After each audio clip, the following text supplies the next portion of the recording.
Now let me explain what's happening here. There are 3 levels of relationship. You need to write this down.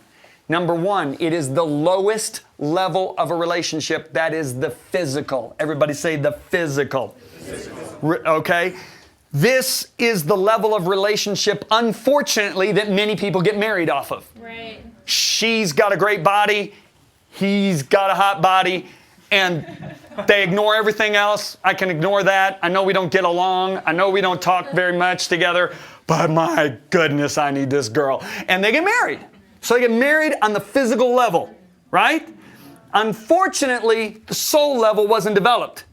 So what happens is after marriage, after the honeymoon basically wears off, she goes to her interests with her girlfriends, he goes to his interests with his sports, and they lose contact with each other. Because why? They got married based off the physical. Okay? Are you following me? All right? The next level up, I've already mentioned it, would be the soul or the personality of a person. Now, this is the level in which Jonathan went to. The soul of Jonathan was knit to the soul of David. That was a comment that the writer of Samuel wrote.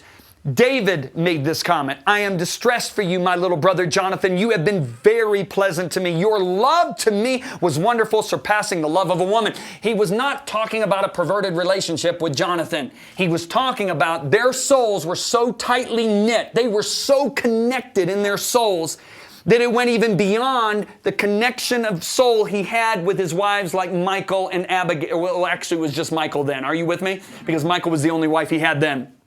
Now, I want to say this. This is the level where hopefully marriages connect to. Don't get me wrong. Physical's important. I love what Josh McDowell used to say. Physical aspect in a marriage is a 1/12 aspect, but boy, what a 1/12. Okay? My wife is really, really physically attractive to me, okay? And that's a big 1/12. But you know what Josh was saying is 11/12 are another aspect. It's not the physical. It's the soul. It's the personality, and the one I'm going to get to next. And so let me tell you something. Unfortunately, we've heard situations where married couples have left each other for somebody they met on the internet. You want to know why? I'm going to tell you something. I'm preaching one night. I go back to my resource table. There's a guy. He's got 6 kids. 2 kids in his arms, 2 kids grabbing his legs, and 2 kids running around, right? And the guy had this most depressed look on his face. I said, sir, are you okay? He goes, not really. I said, what's wrong? He said, well, my wife left me today and my 6 children for a man she met on the internet.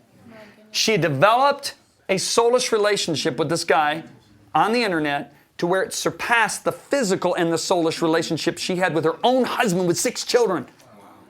This is why sometimes long-distance relationships, if they start out long distance, they end up being some of the best marriages.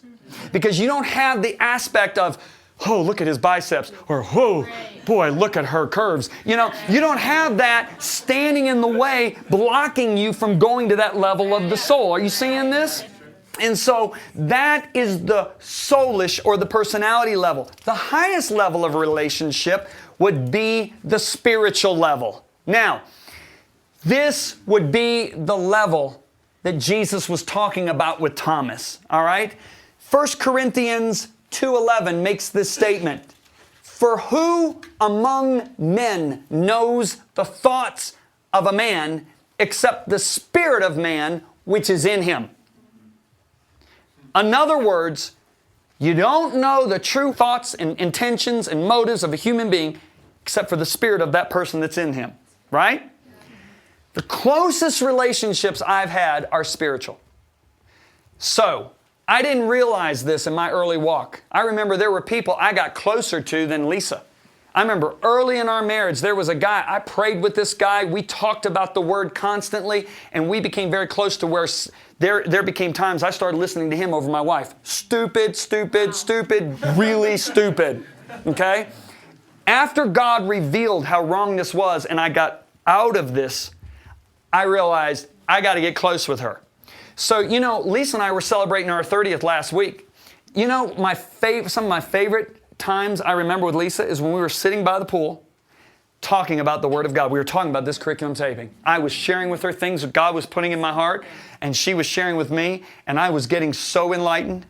When Lisa and I pray together, you know, our staff prays together every single morning. Why? There's a reason this leader does that. I want my staff connected spiritually.